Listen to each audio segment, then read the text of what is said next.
Okay, application persona.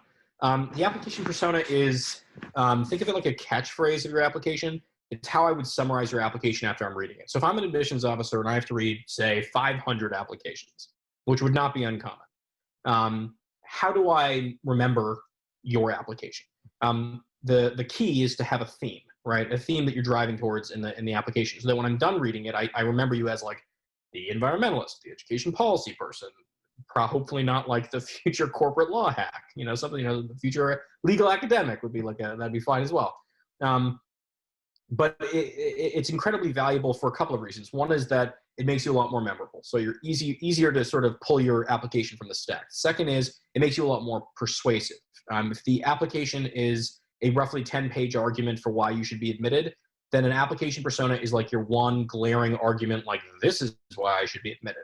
And an application like Cindy's that lacks an application persona is like 10 diluted weak arguments.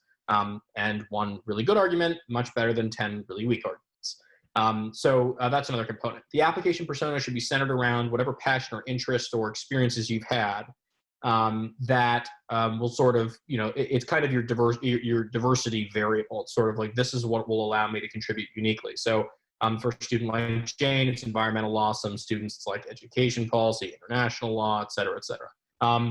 Ideally, it's something that you're deciding on earlier in college, and you're sort of building a profile around that, like doing summer internships related to it, doing research related to it, taking classes related to it, so that when you apply, you're actually quite advanced in your area of interest. Like if you apply and said, I'm interested in international law because I took this one class in the poli-sci department, that's not very persuasive to anybody. It's like that's not it's like your persona is weak. You need to kind of build on it. Academic internships, real internships with like companies, nonprofits, et cetera. Very, very important.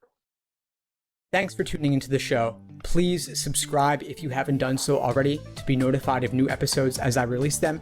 And feel free to reach out if you need anything at all as you move forward with your prep. I'm happy to help however I can. In the meantime, I'll wish you all the best and take care.